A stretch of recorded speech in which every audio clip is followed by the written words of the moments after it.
Fifth some கேட்டிருக்காங்க. Fifth some வந்து பார்க்க ரொம்ப பெருசானு பயந்துடாதீங்க. சம் வந்து ரொம்ப ரொம்ப ஈஸி. சரியா?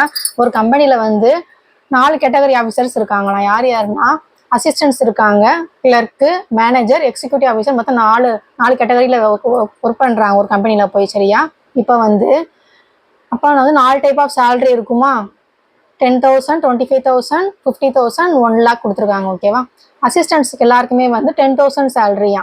கிளர்க்கு எல்லாருக்கும் சேலரி எவ்வளவா? 25,000. மேனேஜருக்கு வந்து 50,000. அடுத்து எக்ஸிக்யூட்டிவ் ஆஃபீஸருக்கு வந்து 1 lakh கொடுத்துருக்காங்க. ஓகேவா? இப்போ வந்து அந்த கம்பெனியில் வந்து 5 அசிஸ்டன்ட்ஸ் இருக்காங்களாம். A1, A2, A3, A4, A5. ஓகேவா? கிளர்க்கு வந்து 4 கிளர்க் இருக்காங்க. மேனேஜர் வந்து 3 மெம்பர்ஸ் இருக்காங்க. எக்ஸிக்யூட்டிவ் ஆஃபீஸர் வந்து 2 மெம்பர்ஸ் இருக்காங்க. அப்போ ஓகேவா? அப்போ வந்து ஒவ்வொரு அசிஸ்டன்ட்டுக்கு சேலரி எவ்வளவு?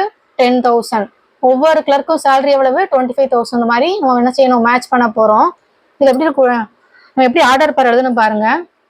இப்போ வந்து எக்ஸ் ஆர் ஒய் கொடுத்துருக்காங்க. எக்ஸ் ரிலேஷன் டு ஒய் கொடுத்துருக்காங்க.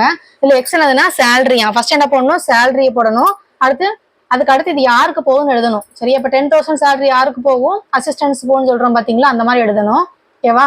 இப்போ பார்க்க ரொம்ப பெருசாக இருக்கும். சம் வந்து ரொம்ப ரொம்ப ஈஸி. என்ன கேட்டிருக்காங்கன்னு பாருங்க. ஒரு ஆர்டர் பேரும் ஆரோ டயக்ராம் தான் கேட்டிருக்காங்க. சரியா? இப்போ வந்து நம்ம ஆர்டர் பேர் எழுத போகிறோம். இப்போ ரிலேஷன் பாருங்க. என்ன சொல்லி பார்த்தோம்? எக்ஸ் ஆர்ஒய்ன்னு பார்த்தோமா? இப்போ ஃபர்ஸ்ட் 10,000 சேலரி எடுத்துக்கோங்க.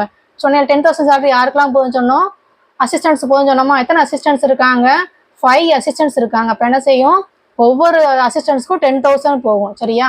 அப்போ வந்து 10,000 கமா ஃபர்ஸ்ட் அசிஸ்டண்ட்டுக்கு, அடுத்து 10,000 கமா A2, அடுத்து 10,000 கமா A3 தேர்ட் அசிஸ்டண்ட்டுக்கு, அடுத்து 10,000 கமா A4, அடுத்து 10,000 கமா A5. ஓகேவா? அவ்வளோதான். ஈஸியாக இருக்கா? இப்போ இதே மாதிரி அடுத்து என்ன பண்ணணும்? 25,000 சேலரி யாருக்கெல்லாம் போகுதுன்னு பார்க்கணும். 25,000 யாருக்கு போகும் பார்த்தோம்? கிளர்க்கு போகும் பார்த்தோமா? கிளர்க் எத்தனை பேர் இருக்காங்க? 4 கிளர்க் இருக்காங்க. அப்போ வந்து 25,000 சேலரி வந்து ஃபஸ்ட்டு C1க்கு போகும். அடுத்து 25,000 வந்து C2க்கு போகும். 25,000 வந்து C3க்கு போகும். 25,000 வந்து C4க்கு போகும். புரிஞ்சதா? அடுத்து என்ன? 50,000 சேலரி யாருக்கெல்லாம் போகும்? மேனேஜருக்கு போகும். எத்தனை மேனேஜர் இருக்காங்க? 3 மேனேஜர் இருக்காங்க. சரியா? இப்போ 50,000 ஃபர்ஸ்ட் மேனேஜருக்கு, அடுத்து 50,000 கமா செகண்ட் மேனேஜருக்கு, 50,000 தேர்ட் மேனேஜருக்கு. ஓகேவா? அடுத்து 1 lakh சேலரி யாருக்கு போகுதுன்னு பார்த்தோம்? எக்ஸிக்யூட்டிவ் ஆஃபீஸருக்கு போகும்னு பார்த்தோம். ஓகேவா? எத்தனை ஆஃபீஸர் இருக்காங்க? 2 ஆஃபீஸர் இருக்காங்க. E1, E2ன்னு சொல்லிட்டு. அப்போ வந்து 1 lakh சேலரி வந்து E1க்கு, அடுத்து வந்து 1 lakh சேலரி வந்து E2க்கு போகுது. ஓகேவா? இதான் என்னது? ஆர்டர் பேர் எழுதிட்டோமா? அடுத்து ஆரோ டயக்ராம் கேட்டிருக்காங்க. அதுக்கு என்ன செய்யணும்? ஃபர்ஸ்ட் எப்போ என்ன செய்வோம்? நம்ம வந்து ஆரோ டயக்ராம் வரையறதுக்கு இந்த மாதிரி போடுவோமா? சரியா? இப்போ பாருங்க. ஃபர்ஸ்ட் என்ன பண்ணணும்? சேலரியை போட போகிறோம். 10,000, 25,000, 50,000, அடுத்து 1 lakh. ஓகேவா? இது வந்து எக்ஸு, இது வந்து ஒய். அதில் ஆரோ டயக்ராம் போட்டுக்கோங்க. ஒய் என்னெல்லாம் இருக்கு? A1, A2, A3, A4 இந்த மாதிரி இருக்கா?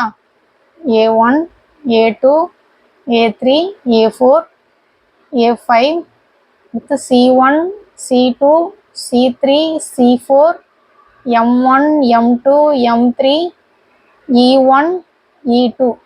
கொஞ்சம் பெருசாக போடுவாங்க, நான் சின்னதாக போட்டேன். சரியா? அப்படி போட்டுட்டு 10,000 சேலரி யாருக்கெல்லாம் போகும்? A1, A2, A3, A4, A5க்கு போகும். இப்படி மேட்ச் பண்ணிக்கோங்க. அடுத்து 25,000 சேலரி யாருக்கெல்லாம் போகும்? C1, C2, C3, next C4. ஓகேவா? அடுத்து 50,000 சேலரி யாருக்கு போகும்? 3 மேனேஜருக்கு போகுது. M1, M2, M3.